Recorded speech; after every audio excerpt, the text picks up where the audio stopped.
Sometimes, the past doesn't stay buried. It waits, quiet, patient, beneath the still surface of time. In the summer of 1982, a young bride named Laura Bennett vanished on her wedding night. No one saw her leave. Her car was never found. And over time, her story became a whisper, a legend told to children when the fog rolled across the lake. But legends have a strange way of remembering the truth. Decades later, the drought came, a dry summer that pulled the water away from the lake bed. And as the mud cracked open, so did history. There, half buried in the earth, was Laura's car, frozen in time, untouched by 40 years. What happened that night? Why did the water keep its secret for so long? And what unseen hand brought it back when the world had finally forgotten? This is not just a story about a woman who vanished. It's a story about how time speaks, and how the earth itself sometimes whispers back the truth. Welcome to Mystery Vault 80, where every silence hides a secret, and every secret waits for the right moment to be heard. Like this video, share it, and subscribe to unlock more mysteries time has tried to erase. We're building a community of minds that dare to ask, what if the past isn't gone, just sleeping? In the summer of 1982, the air shimmered with sunlight and love. A young bride named Laura Bennett danced beneath the open sky, her laughter floating over the calm waters of Lake Clearwater. That evening, she and her husband drove away into the fading twilight, headlights disappearing into the mist.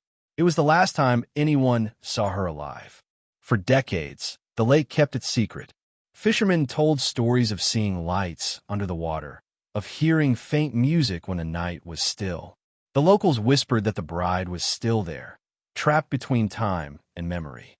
Every year, the legend grew, and every year, the water rose just enough to keep the truth hidden. Until one summer, 40 years later, the drought came. The water receded. The earth cracked open, and the lake, silent for so long, began to speak. Beneath the silt and moss lay a shape, a car door, glinting faintly under the harsh sunlight. Inside, a gown preserved by time, and a presence that seemed to whisper, "You finally found me." Was it fate or something deeper? How could a life disappear so completely and remain untouched for 40 years, waiting for the world to remember? Some say the lake holds memories. Others say it holds souls. But what it revealed that summer was more than a body. It was a message from the past. And as we listen, we begin to realize maybe time doesn't bury the truth. It only hides it until it's ready to be seen. If this mystery chills your spine and stirs your imagination, subscribe, like, and share this story. Tell us in the comments, do you believe places can remember the dead? The last time anyone saw Laura Bennett, she was smiling. A fleeting moment, frozen forever in a photograph. One hand holding her flowers, the other brushing away a tear of joy. That night, as the music faded and guests drifted home, the couple's car disappeared into the fog. And so did she. The next morning, whispers filled the air. "She's missing," someone said. "She never made it home." The police came, neighbors searched the woods, dogs sniffed through the lakeside brush. But the world gave no sign she'd ever been there. The ground held no tire marks. The water offered no reflection. The air carried no scent. It was as though reality itself had erased her. Some locals swore they saw something strange that night. A pale light hovering over the water. The sound of a car engine turning, then cutting out. Others said they dreamed of a bride in white, calling out from beneath the waves. Each story different, yet eerily the same, all pointing back to the lake. But mysteries have a way of growing roots. They sink deep, unseen, waiting for their moment to rise again. For 40 years, the town learned to live beside the silence, pretending the water was just water, not a mirror, not a grave. Until one summer, when drought struck the region, the lake shrank, the shoreline cracked open, and something metallic, long buried, began to glint beneath the dying sun. Sometimes, the earth remembers what people forget. Sometimes, the past refuses to stay hidden. The lake drains, the truth resurfaces. For 40 long years, the lake kept its secret. It reflected the sky, swallowed storms, and watched generations come and go. Locals fished its calm waters, families picnicked along its banks, never knowing that just below, a story was waiting, frozen in time. In the summer of 2022, the region suffered its worst drought in decades. Temperatures soared, rivers dried, and the once blue surface of Lake Holloway began to shrink. What had been a 90-foot depth was now a shallow basin of cracked clay and algae. Then, one morning, as the water receded further, a fisherman noticed something unusual, a glint of metal near the shoreline.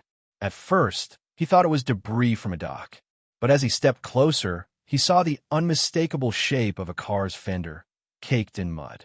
He called the sheriff's office. Within hours, the scene filled with police vehicles, news vans, and curious onlookers.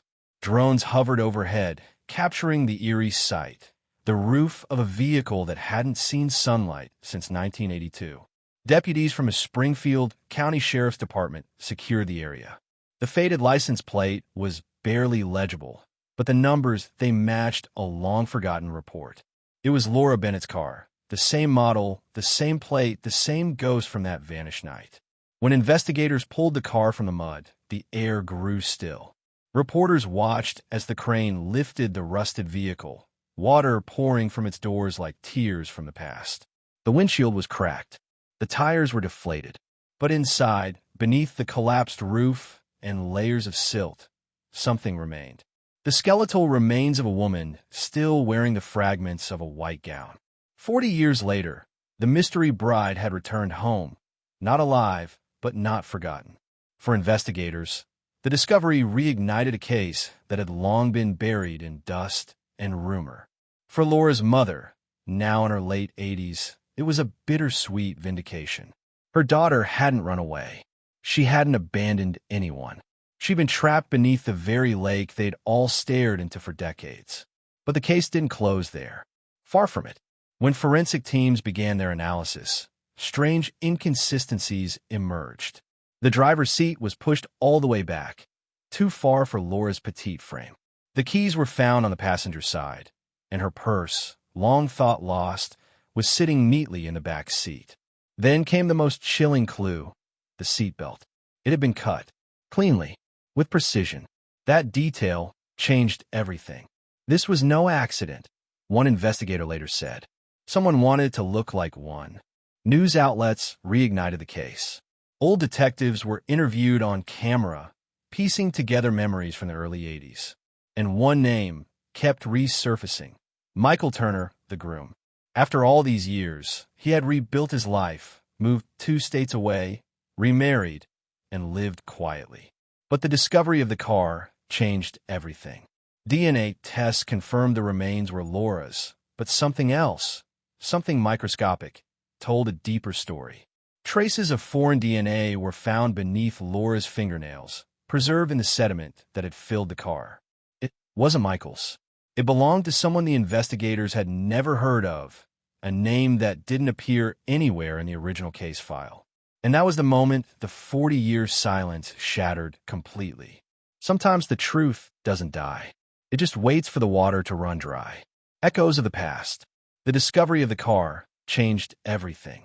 What was once a forgotten rumor now had a body, a location, and a timeline that matched every haunting suspicion from 4 decades earlier. The Springfield County Sheriff's Department reopened the case officially in August 2022, forming a joint cold case task force that included forensics experts and digital analysts, armed with technology that didn't exist when Laura vanished in 1982. Inside a dusty storage room at the county archives, detectives found the original evidence box, labeled Bennett, Laura, missing June 1982. Inside, yellowed photos, typed reports, a torn veil, and a broken wristwatch. Time had faded the ink, but the questions remained sharp as ever. One of the first things the new team did was digitize every file, re-examining them under modern forensic techniques. Old photographs were enhanced, revealing scratches on the car door, scratches that appeared to have come from the inside. Forensic specialists concluded that Laura had likely been conscious when the vehicle entered the lake.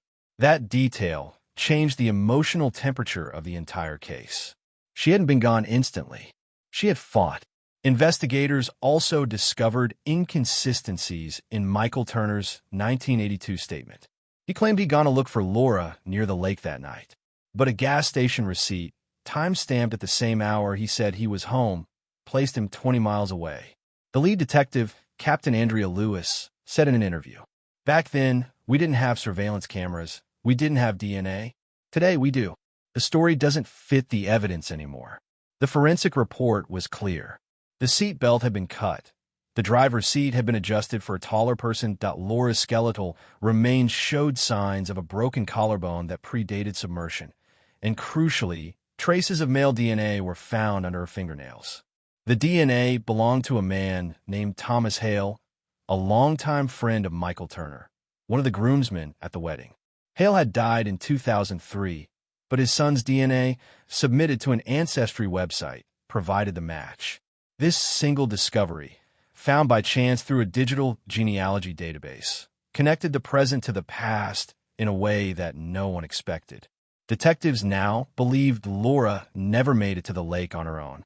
Instead, she may have been attacked elsewhere, and her car driven into the lake afterward to stage an accident. The motive? Perhaps jealousy, revenge, or something more complicated.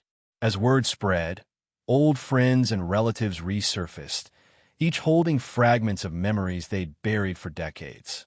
One bridesmaid recalled seeing Laura arguing with someone who wasn't her husband outside the reception hall, a man in a dark suit, smoking nervously. Another guest remembered Michael saying, "She'll regret embarrassing me tonight." And then silence. For Laura's mother, Evelyn, the revelations were bittersweet. She had always believed her daughter's death was no accident, but hearing it confirmed reignited years of suppressed grief.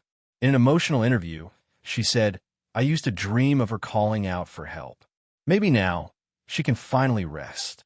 Yet, for investigators, rest was not an option.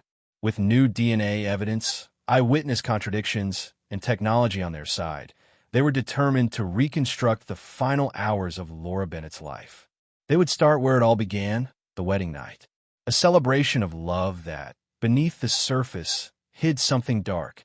The lake gave up its secret, but the truth was still buried in the hearts of those who'd been there. And soon, those hearts would start breaking open. The night of the wedding. June 12th, 1982.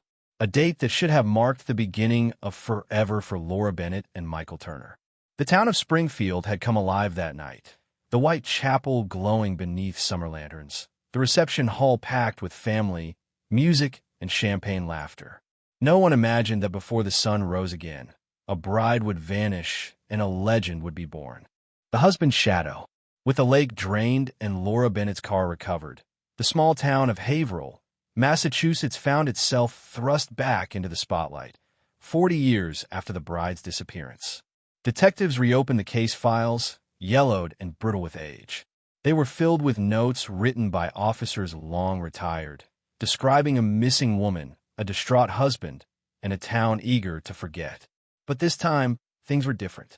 Technology had advanced. DNA spoke where witnesses faltered, and the truth had a voice again. The first person investigators turned to was, of course, Daniel Bennett, Laura's husband. He was now 67 years old, living quietly in a neighboring state.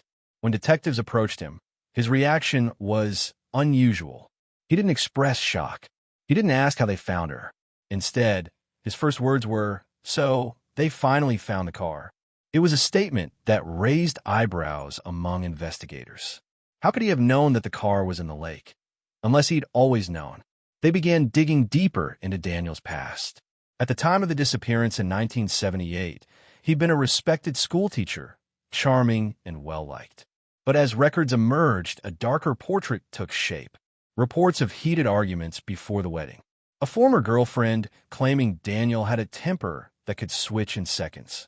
And a friend of Laura's revealing that she had planned to call off the wedding just days before it happened, but change her mind at the last minute. What happened that night after the reception? Witnesses from the wedding recalled the couple leaving in Laura's Firebird around 11 p.m. Some remembered Daniel returning alone later that night, saying Laura had gone to see a friend.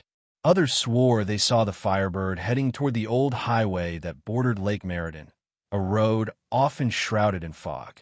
But police never found tire tracks, witnesses were inconsistent, and no sign of foul play was ever confirmed.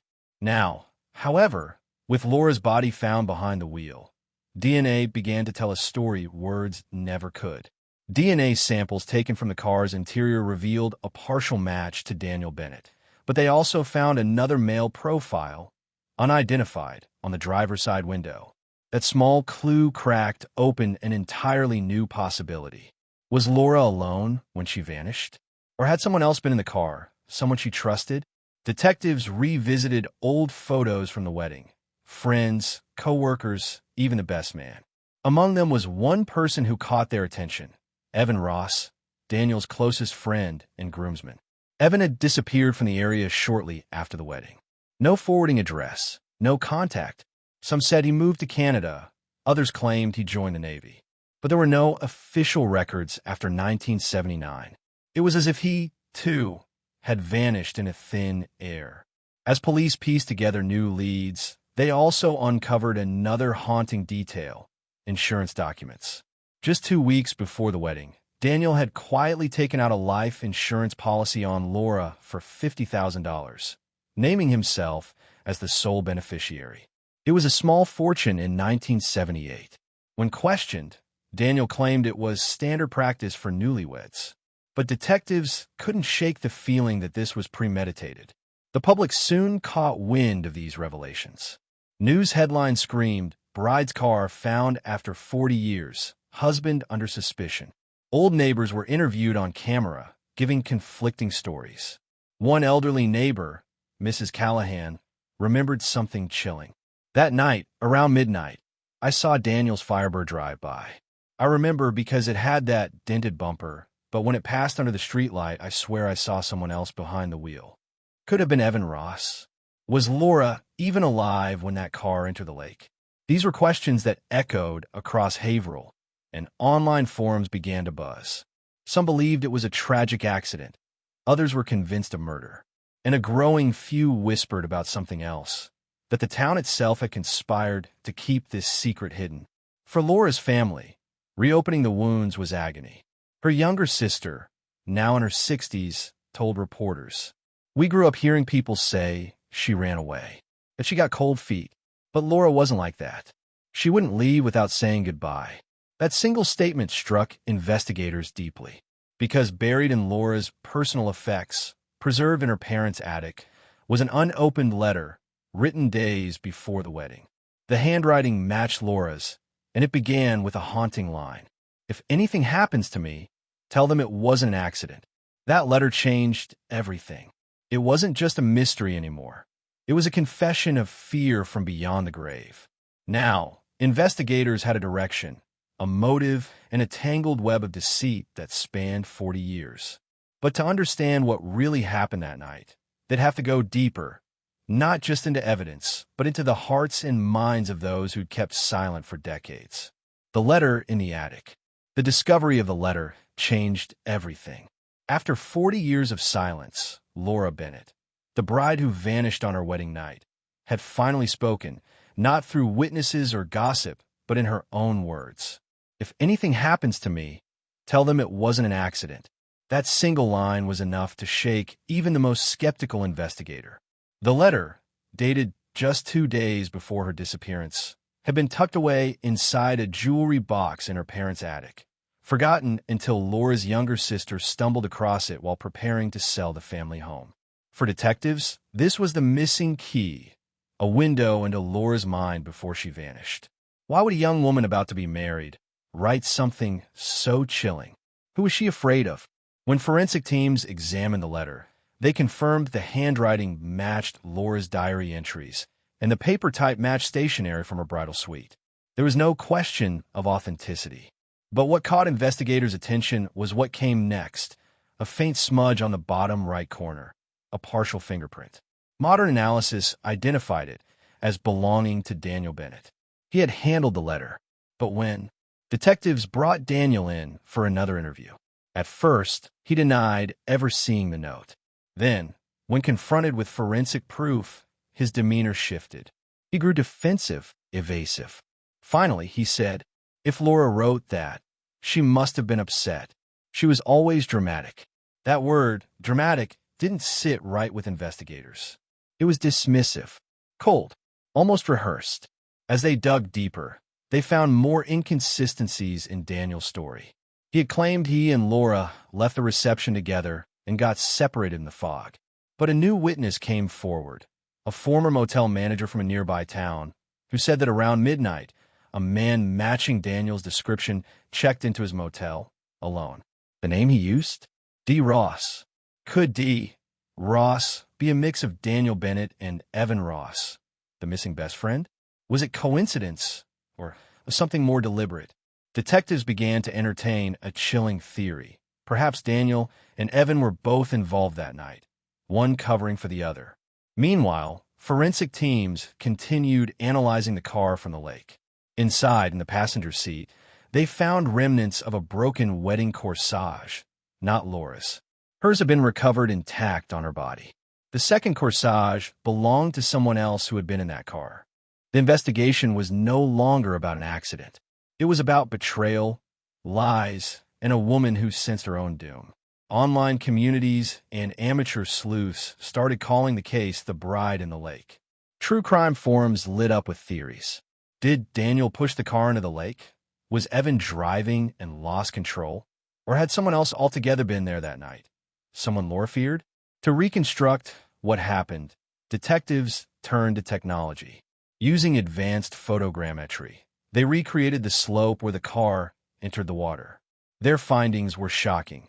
The angle and trajectory proved it couldn't have been an accident. The Firebird had been driven deliberately down a steep incline and into the lake. That revelation turned suspicion into probable cause. Investigators now had reason to believe Laura's death was homicide. But there was still something missing: motive. The insurance policy explained money, but not emotion. Why would a man murder his new wife on their wedding night? What could drive someone to that level of betrayal? Detectives revisited the letter, hoping for more clues. Beneath Laura's warning line, written faintly in pencil, were the words, "He's not who he says he is." Was she talking about Daniel? Or someone else entirely? To find the truth, investigators needed to track down the one person who vanished after the wedding, Evan Ross. And just when it seemed impossible, a breakthrough came from an unlikely place: an ancestry DNA database. A partial genetic match to Evan Ross appeared in a public genealogy system, linked to a distant relative in Oregon. Evan Ross, or someone connected to him, might still be alive. The letter had done more than reopen the case. It had set in motion a chain of discoveries that would finally pull the truth from the depths of time. But before they could confront the living, they had to make peace with the dead. And as investigators stared at Laura's delicate handwriting, preserved under glass, one phrase echoed like a whisper from the grave. Tell them it wasn't an accident. The DNA trail. It had been over 4 decades since Laura Bennett vanished. But for the first time in years, there was movement, not in the water, but in the digital silence of a DNA database. When detectives uploaded the partial male profile found inside Laura's car, they didn't expect much. The genetic sample was old, degraded by time, water, and decay. But then, something happened that no one anticipated. A partial familial match pinged back from a genealogy network based in Oregon. The name attached to the DNA profile, Ross. At first, investigators assumed it was a dead end, a distant relative, maybe a coincidence. But when they cross-referenced public records, they found something chilling. The Ross family once had a missing member, Evan Ross, last seen in Massachusetts in 1978, the same year Laura disappeared. The same man who'd been Daniel Bennett's best friend. Detectives reached out to the DNA submitter, a woman named Sarah Ross, who had no idea her family was linked to an unsolved disappearance. Through a quiet, emotional interview, she revealed that her uncle Evan had vanished when she was a child. Her father rarely spoke about it. The family had always believed Evan had gone off the grid after some kind of trouble back east. But the timing, the connection, the DNA, it was too precise to ignore. investigators traveled to Oregon to trace the Ross lineage further. They learned Evan had changed his name sometime in the early 1980s, resurfacing under the alias Evan Carter, working odd jobs across several states before dying in a car accident in 2001. That discovery left detectives stunned. Not only had Evan escaped detention for decades, but his DNA had unknowingly preserved the key to solving Laura's case. The question now shifted. What exactly was Evan's role in Laura's disappearance?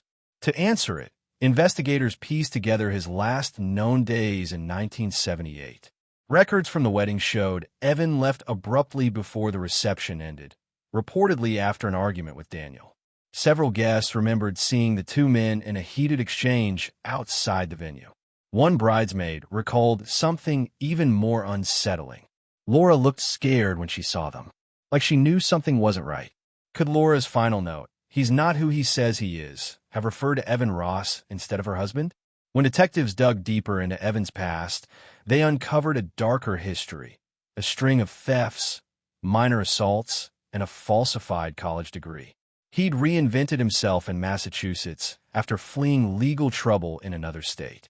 Daniel Bennett had known this and had helped Evan start fresh. So, when Laura discovered the truth before the wedding, she confronted both men. Now the pieces began to align. Laura learns Evan's secret and threatens to expose him. Daniel fears the scandal will destroy their reputations. That night, something happens, an argument, a confrontation, and Laura ends up behind the wheel of her own car, never to return. But who was driving when the Firebird entered the lake? Forensic reconstruction of the crash site revealed traces of two distinct shoe prints near the waterline. One belonging to Laura's size, the other a man's, matching an imprint consistent with 1970s dress shoes, the kind Daniel wore at the wedding. No footprints matched Evan's known shoe size. Yet, his DNA inside the car couldn't be ignored. The mystery deepened when investigators found a new lead buried in cold case storage. A small locket recovered from the lake in 1980, labeled unknown. Inside the locket was a photo, water-damaged, but clear enough to make out three faces: Laura, Daniel, and Evan. The back of the locket bore an inscription scratched by hand. "No one gets away clean." The words haunted everyone who saw them. Were they a warning? A confession? A curse? Detectives began to theorize that both men had been involved that night. One in the argument, the other in the cover-up. Maybe Laura's death wasn't planned, but panic led to silence. And silence hardened into decades of lies. When investigators showed the recovered locket to Daniel during a follow-up visit, he froze. His expression collapsed, not in shock, but in recognition. He whispered, "That wasn't supposed to be found." That sentence, quiet, almost regretful, was enough to reignite suspicion. It wasn't just the guilt of a grieving husband. It was the slip of a man who'd kept something buried, both literally and metaphorically, for 45 years. For the detectives, Laura's case was no longer a mystery lost to time. It was a living crime, stretching across generations, finally unraveling strand by strand through the persistence of science and memory. And as they packed up the evidence from Oregon and returned home, they knew the next step would be the hardest of all, confronting the man who'd lived under the shadow of the bride in the lake for nearly half a century. The confrontation. It was early autumn when detectives made their final visit to Daniel Bennett, the groom who'd lived his entire life in the shadow of his bride's disappearance. He was 73 now, frail, and confined to a private nursing home overlooking the same lake that had once hidden her car. The irony wasn't lost on anyone. For decades, Daniel had refused to leave the small Massachusetts town, telling anyone who asked that Laura will come home someday. But now, with the evidence mounting, the DNA, the locket, and that whispered confession, detectives returned one last time, hoping to finally hear the truth from the only man still alive who knew what happened that night. Detective Morgan adjusted the recorder, placed it on the table, and began gently. "Mr. Bennett, we've reopened Laura's case. We believe you can help us fill in the missing hours from that night." Daniel's hands trembled slightly as he stared at the lake outside the window, silent, reflective, eternal. He didn't deny their presence. He didn't ask why they were there. Instead, he whispered, "It's been waiting to give her back." For the next 40 minutes, Daniel spoke, not as a suspect, but as a man who'd carried a secret heavy enough to bend time. He described the wedding night in painful detail. The laughter, the wine, the way Laura's smile dimmed as the night wore on. Then, the argument. Laura had confronted him about Evan, about his real name, his criminal past, and the fact that Daniel had hidden it from her. She said she couldn't trust either of us, he murmured, that she wouldn't be part of another lie. According to Daniel, she stormed out into the night. Evan followed her, trying to calm her down. When Daniel caught up with them near the lake road, their argument had already turned violent. Laura was crying, shouting, threatening to call the police. That's when everything blurred. She ran toward the car, Daniel said softly. I tried to stop her. The road was wet, she slipped. Evan grabbed her arm. She screamed, and then the car went over. Detective Morgan pressed gently. Did you go after her? Daniel closed his eyes, tears streaming. We stood there, watching the taillights disappear under the water. I thought she'd come back up, but she didn't. The detectives exchanged glances. Part of the story made sense. The physical evidence aligned. 2 sets of footprints, 1 woman, 1 man. But what about Evan's DNA inside the car? Evan tried to pull her out, Daniel explained. He broke the window, cut his hand, but it was too late. According to Daniel, panic took over. They both made a pact, never to tell anyone. They wiped their prints, staged the scene, and agreed to leave town separately. Evan left Massachusetts the next morning, never to return. Daniel stayed behind, living the rest of his life as the grieving husband. But the question remained, why didn't he call for help? Daniel's voice dropped to almost a whisper. Because the truth wouldn't bring her back, and the guilt was already killing me. For years, Daniel claimed he visited the lake every anniversary, leaving flowers and whispering apologies to the water. He told detectives he kept Laura's locket, the same one later found in the mud, as a reminder of that night. But one stormy evening, he returned it to the lake, hoping it would stay hidden forever. That locket had found its way back, like the past refusing to stay buried. When the detectives asked if Laura's death had been an accident or something more deliberate, Daniel only said, "You can call it what you want," but it was never supposed to happen. By the end of the interview, there was no formal confession of murder, just a weary acknowledgement of guilt. No charges were filed. The statute of limitations on manslaughter had long expired, and the primary witness, Evan Ross, was dead. Still, for investigators and for Laura's surviving relatives, this was as close to closure as they would ever get. Detective Morgan later wrote in her report, "Sometimes justice isn't about punishment. It's about truth finally speaking after being drowned in silence." Laura Bennett's disappearance was reclassified from missing person to accidental death, though many still doubt the full story. Some believe Daniel minimized his role. Others insist Laura's death was an impulsive act of rage. But there's one detail that continues to haunt even the skeptics. The coroner's notes, revisited after the car was recovered, stated that the passenger side window had been rolled down manually, meaning someone else might have escaped the vehicle before it sank completely. Someone who might have lived with that secret for the rest of their life. Narrator. And so, the lake remains quiet. Its reflection holds decades of unanswered questions, whispered apologies, and a lingering echo of a bride who never made it home. The weight of truth. The town of Brookdale woke to a strange calm the morning after the police press conference. The lake, once a summer retreat, was now an open wound. News vans crowded the narrow roads, reporters standing against the cold autumn breeze, their microphones trembling in the wind. For 40 years, Laura Bennett had been a photograph on a missing poster, a face fading with time. Now, she was a headline. Bride found in lake after 40 years. Husband confesses to fatal accident. It was the kind of story that drew everyone out.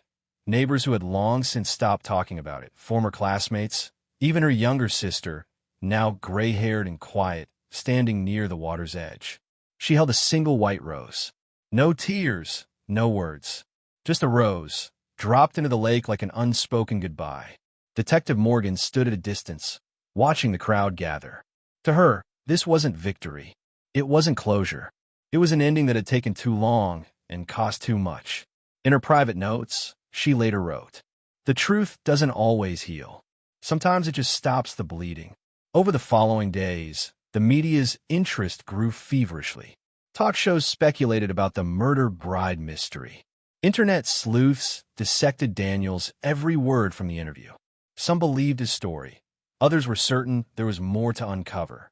A retired journalist, Paul Ridgway, had covered Laura's disappearance in 1978. He returned now, 40 years later, his voice trembling on camera. "I remember her wedding photo. Everyone said she was the happiest girl in town. And then, she was gone. No one ever thought she'd been here the whole time, right beneath us." In a local diner, townsfolk whispered about the curse of the lake. One elderly man told the camera crew, "That lake never gives back what it takes. Maybe it just waited until we were ready." The sense of mystery only deepened when investigators revealed that the car had been oddly preserved, protected by a silt layer that sealed it off from oxygen. Inside, Laura's belongings were still recognizable. Her wedding bouquet, dried but intact, a small diary tucked behind the passenger seat, the ink faint but legible in places. One line stood out, "If anything happens, tell my sister the truth." The diary was short, just 2 pages written in the weeks before the wedding. Laura mentioned growing doubts about the marriage, her unease around Daniel's friend Evan, and the feeling that someone was watching her. She never named anyone directly, but her words hinted at fear, a kind of quiet dread that no one noticed at the time. For the detectives, this changed everything. Was Laura's death really accidental? Or had she seen something or known something that made her a threat? But by now, Daniel Bennett was gone. He passed away just 2 weeks after the interview, reportedly in his sleep. His final written words to the police were simple. "She can rest now. I'm ready to face her." His funeral was small. Only a handful of people attended, most of them strangers to Laura's story. The local paper ran one last article, "The Groom Who Waited by the Lake." Detective Morgan, in her statement, said, "There are no heroes in this story, only people trying to live with what they've done or what they've lost." In the months that followed, the town changed. The lake, once closed off for investigation, was reopened to the public, but few returned. The memory lingered. At night, fishermen claimed they still heard faint music drifting from the water, like a distant wedding song echoing through the mist. Of course, no one could prove it, but locals began calling it the Bride's Lake. For some, it was superstition. For others, it was the only way to explain why the past had finally surfaced after all those years. And somewhere beneath that quiet surface, the secrets of 1978 settled again. This time, perhaps for good. In the end, it wasn't the drought that revealed the truth. It wasn't the police or even the science of DNA. It was time itself, patient, unrelenting, waiting for the right moment to whisper the truth back into the world. Sometimes, the dead don't rise for vengeance. They rise for peace. And the living are left to decide which one they'll choose to believe. When the water sleeps, when the divers left the lake for the last time, the water closed in behind them, silent, still, as though nothing had ever broken its surface. But everyone who had been part of this story knew better. The water remembers. The town remembers. And time never truly forgets. For 40 years, Laura Bennett's name had lived only in whispers, a cautionary tale told in kitchens and old cafes, a mystery that slowly faded with each passing decade. Now, she was a person again, with a face, a history, and a truth finally spoken aloud. Detective Morgan visited the lake one final time before the file was sealed. She brought no reporters, no camera crews, just her notebook and a single photo of Laura in her wedding dress. She placed it on a bench near the shore, weighed down by a small stone. Then she wrote, in quiet handwriting, "You made us look. You made us see." She closed her notebook, turned, and left without another word. In town, life slowly returned. Children rode bicycles past the old church. The diner reopened. Tourists came and went. But sometimes, on the anniversary of Laura's disappearance, Locals would notice flowers laid at the edge of the water, always white lilies, always without note. Some said it was her sister. Others whispered that it was Daniel's surviving brother, who had once promised to watch over her memory. No one ever claimed responsibility. And so, the legend grew. As years passed, documentaries, podcasts, and online forums began to discuss the vanished bride of 1982. Theories emerged. Wild, conflicting, fascinating. Some believed Daniel's confession. Others insisted a second person had been there that night. Perhaps a jealous friend, perhaps someone Laura feared. But what mattered most was that the silence had finally broken. A lost woman, once erased by time, now lived again in the collective memory of everyone who heard her story. For Detective Morgan, it became more than a case. It became a reminder that every disappearance is more than evidence and timelines. It's about lives paused in mid-sentence, moments that never finished, people who never stopped waiting. Every mystery, she said later, is a voice asking not to be forgotten. When the drought ended, the rains returned. The lake began to rise again, slow and steady. By winter, the wreck site was once more submerged, hidden beneath a mirror-like surface. Tourists saw nothing but calm water and reflection. Only those who knew the story felt its weight. They say that on quiet nights, you can still hear faint echoes of music, a wedding song carried by the wind, before it vanishes again into silence. Maybe it's nothing more than imagination. Maybe it's something else. What we do know is that a secret once buried in darkness found its way back to the light. And with it, so did the truth. Time took 40 years to reveal what really happened to Laura Bennett. But time also gave something back: perspective, understanding, peace. Her story reminds us that no disappearance is ever truly erased. Some are just waiting for the right moment to surface. So when you drive past an old road or look across a lake on a quiet morning, remember that every ripple carries a memory, and sometimes a whisper from the past. Because in the end, the dead don't always stay buried.